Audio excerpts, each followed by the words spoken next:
Welcome back to Newsmaker Live on St. Lucia's broadcast leader. Of course, this is DBS. I'm Clinton Reynolds, and with me this evening, the Executive Director of the St. Lucia Chamber of Commerce, Industry and Agriculture. Not forgetting Industry and Agriculture, Mr. Brian Louisy. And we've been having a very good discussion on business and also the recently held Business Awards.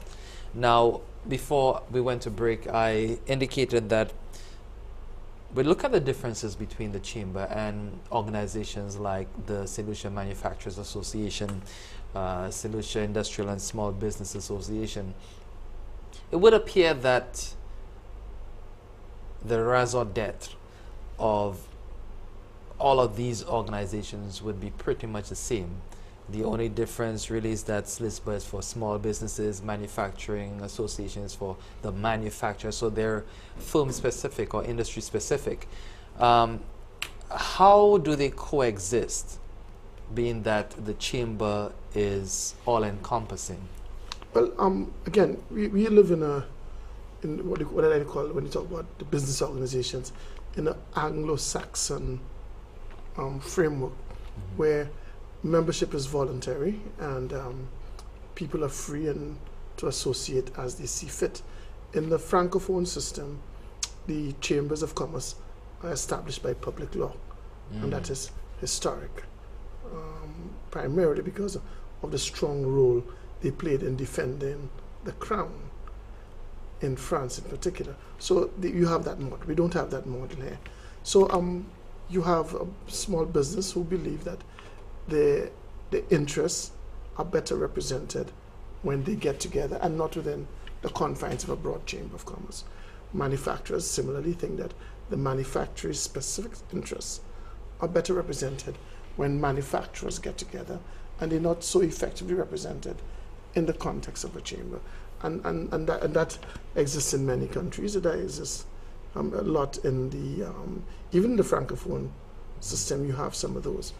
So it is not unusual, but we try to work and collaborate where we can. We think that there are opportunities for greater collaboration, which needs to be explored. But as a chamber, our responsibility is to our members, and so we try to meet the needs of our members. We try to serve our members, and we try to remain relevant, not just to our members, but to the community in which we live. And that is how we pursue our task. Now, is there sometimes a tug of war between the chamber and SLISBA and Manufacturers Association? I don't think so. I think that the SLISBA has issues. They raise them, and they raise them as they see fit, and it happens without any acrimony from the chamber. And similarly with other institutions, I don't think, so I'm not sure that it becomes an issue. Okay, so I mean you're able to coexist, Yeah. And I mean I would think, as I said, that the chamber would be representing the interests of SLISBA members, of manufacturers. So I think even within the Chamber of Commerce, the different sectors may not agree on a particular issue. Same way, in the wider community, different sectors don't agree. So it's not a specific chamber problem where there's divergent opinion within the membership, but by something you resolve and you work through, you find a way to have a compromise and find a way to coexist. Now, in any society, we know that the Chamber of Commerce, the business community, is a very powerful arm in society, wielding a lot of influence with the government and in the economy, obviously, because you're business people. We saw the effects in between 1979 and 82 when the chamber pretty much shut down the country. How willing has the government been to listen to the chamber, and those ideas that you have they been accepted for the most part by the government? I think over the last 15, 20 years, globally, the appreciation for the role of the private sector, the appreciation for market-friendly policies has grown. And I think it has made the task of business support organizations in that regard much easier. The Chamber enjoys a very good working relationship with the government. Our policy is to work effectively and efficiently and very cordially with the government of the day. And we have done that over the last few years, and we continue to do so.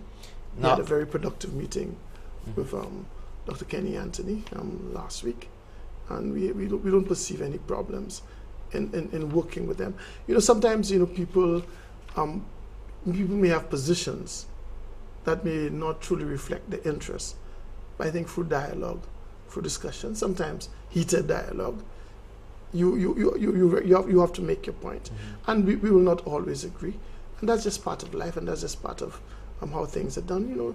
You disagree and you move on. But the common interest of the country's development takes precedence.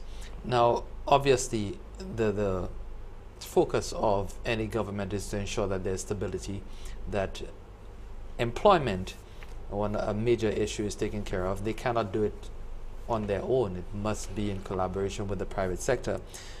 Has that been used as a trump card, a card to force the government at times to take certain decisions where the chamber is concerned? I don't think that there's a matter of forcing the government. I think, or influence.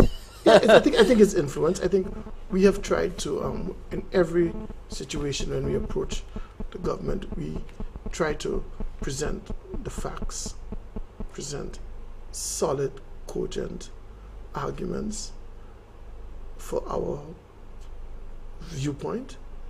And I think, as you said, the government cannot do it on its own, and I think it's not a secret. It's something the government knows.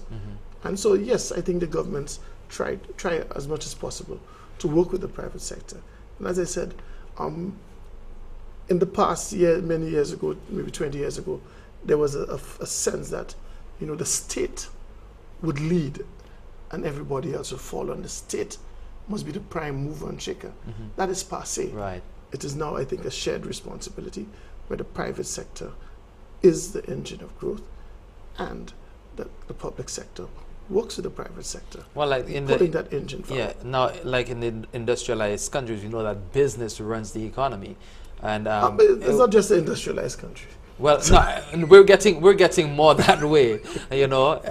As you said, 20 years ago, it was more government driving and government pushing. It was a perception.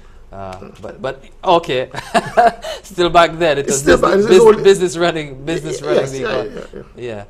I mean, and that's understandable, because that's where the economy resides. The business community are the ones who take the risks. They're the ones who invest. They're the ones who create wealth. Government only benefits from a transfer. Right. They are not producers. The government delivers services. The business community creates the wealth. And the business people have a vested interest, so that is why you see that they would be more hungry, or more. You have the perception that they'd be fighting more. Yeah, because they are at stake. Their money is at stake. Some of us are fortunate. We have not mortgaged everything and hope that things go well. That's what the business community says. Look, I am not dependent on anybody for my future. I am going out there and risking it all. And as they say that fortune favors the brave. Making calculated risks. Indeed, because to be successful, you don't just throw everything out there and throw every caution to the wind and say, okay, hopefully it will land somewhere. You make those calculated risks, and you hope that the government will do its part to create the policies that will protect. And it's more than hope. Probably I'll have somebody will call in to question you and say, have you explained what that more than hope is? But I want to focus on a couple of issues, burning issues for members of the public, workers, and also the business community, and you mentioned them earlier. VAT and the labor code. What is the Chamber's position, first of all, on the labor code? The Chamber has always said that we are in support of the labor code. We have issues with specific elements and specific provisions. We've always urged government to first of all move the process forward and to implement the labor code.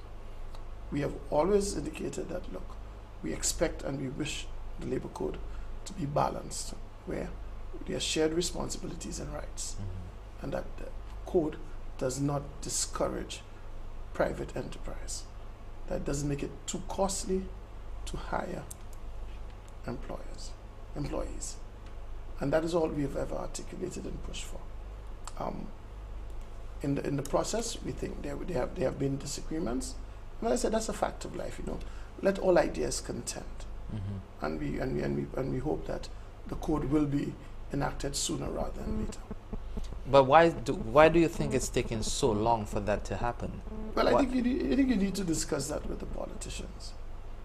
So you're saying that the business community has nothing to do with the delay in implementation? No, the code, there was discussions, there was consultations. The code went to Parliament. From the time the consultations were concluded, it went to Parliament. From the time it's at Parliament, this is not under the control of the private sector. But are you satisfied with the code in the nature in its current state form? that it we is continue right now? to have issues with the code, but as I say, not everybody will not always be happy with everything. We have grave concerns about certain elements, which we freely and continue to express, but we say move ahead and implement the code. Okay, we'll discuss some of those issues that you have, specific issues you have about the code. When we come back, also we'll discuss the value-added tax, which we can expect to come into effect very soon from now.